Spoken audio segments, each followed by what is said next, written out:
สบายดีวิดีโอนี้จะพานักเรียนมาเรียนรู้วิชาคณิตศาสตร์ทั้งหมด4ซึ่งจะพามาแก้บทฝึกหัดข้อ4จำ4อยู่ในบทที่4ข้อ4จำ4นี้เพิ่นว่าจงหอน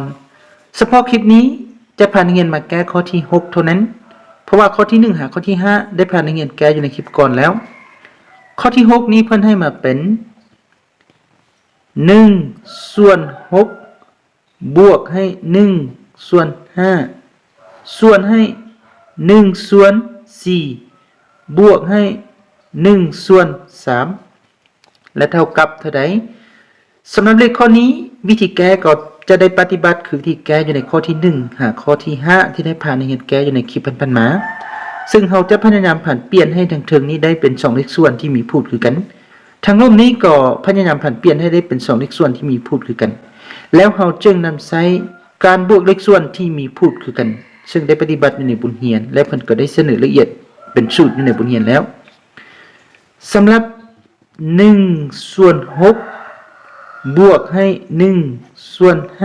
5เฮาจะเฮ็ดจังได๋2เลขส่วนนี้จึงมีพูดคือกันเลข6ตัวนี้เฮาได้คูณ5เข้าไปแต่ว่าคูณ5ใส่เลข6ทางลมนี้เราต้องได้คูณ5ใส่เลข1ทางถึงซึ่งเฮาคูณ5ใส่พูดของเลขส่วนที่1และคูณ5ใส่จำนวนพูดของเลขส่วนที่1นะหลังจากนั้นมาเบิ่งเลขส่วนที่2เลขส่วนที่2นี่มี5แล้วแต่ว่าบ่มี6เฮาก็ต้องได้คูณ6เข้าไปแต่ว่าอย่าลืมมาคูณ6เข้าไปใส่พูดของเลขส่วนที่2ก็ต้องได้คูณ6เข้าไปใส่จำนวนพูดของเลขส่วนที่2นี่คือกันทางรูปนี้1ส่วน4บวกให้1ส่วน3เฮาจะเฮ็ดอยู่ได2เลขส่วนดังกล่าวจึงมีพูดคือกันเลข4นี้เราต้องได้คูณ3เข้าไปแต่ว่าอย่าลืมว่าคูณ3เข้าไปใส่พูดของเลขส่วนที่1นี้ก็ต้องได้คูณ3เข้าไปใส่จำนวนพูดของเลขส่วนที่1เช่นกันแล้วเลขส่วนที่2พูดเป็น3แต่ว่าเลขส่วนที่1นี้พูดนี่มัน3คูณ4ฉะนั้นอยากให้พูดคือกันเราต้องได้คูณ4เข้าไปแต่ว่าอย่าลืมว่าคูณ4เข้าไปใส่พูดของเลขส่วนที่2นี้แล้วต้องได้คูณ4เข้าไปใส่จำนวนพูดของเลขส่วนที่2นี้อีกจึงเท่ากับ1คูณ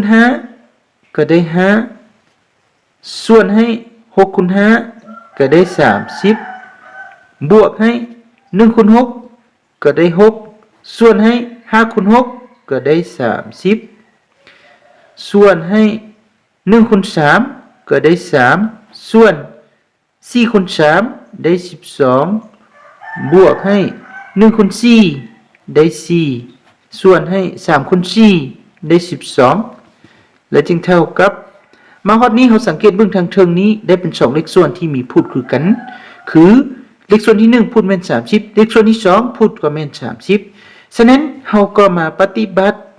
ตามการบวกเลขส่วนที่มีพูดคือกันซึ่ง2เลขส่วนที่มีพูดคือกันเราจะรักษาพูดตัวเดียวคือรักษา30ตัวเดียวแล้วเอาจำนวนพูดของเลขส่วนที่1คือ5บวกให้จำนวนพูดของเลขส่วนที่2คือ6และจึงส่วนให้ทั้งร่มนี้คือกัน2เลขส่วนนี้มีพูดคือกันแล้วเราจะรักษาพูดตัวเดียวคือรักษา12ตัวเดียวแล้วเอาจำนวนพูดของเลขส่วนที่1คือ3บวกให้จำนวนพูดของเลขส่วนที่2คือ4และจึงเท่ากับทางเทิงนี้5บวก6ได้เป็น11ส่วนให้30ทางร่มนี้3บวก4จะได้เป็น7ส่วนให้12เขียน12นี้ขึ้นและจึงเท่ากับขั้นตอนต่อไปเป็นปฏิบัติตามการหารเลขส่วนซึ่งจะเอานอกคูณนอกหารให้ตัวไหนคูณตัวไหนนอกก็คือ11กับ12นี้จะได้11คูณให้12ส่วนให้ตัวไหนคูณตัวไหนก็คือ30คูณให้7ก็จะได้30คูณให้7และเท่ากับขั้นตอนต่อไป11นี้ก็เขียนคืนคือเก่าแล้วจึงคูณให้12นี้สามารถเขียนไปเป็น6คูณให้2ได้เพราะ6คูณ2เท่ากับ12แล้วจึงส่วนให้30นี้สามารถเขียนเป็น6คูณ5ได้เพราะ6คูณ5เท่ากับ30คือเก่าแล้วจึงคูณให้7มาฮอดนี้เรามาสังเกตเบิ่งทางเทิงก็มีเลข6 ทั้งร่มก็มีเลข6เขาก็หารเลข6นี้ออก เท่ากับทั้งเทิงยังเหลือ11คูณ2 11คูณ2นี้ก็จะได้เป็น22ส่วนให้ทั้งร่มนี้ยังเหลือ5คูณ7ซึ่ง5คูณ7จะได้เป็น35สุดท้ายเลขข้อนี้ได้22ส่วนให้35เป็นคำตอบ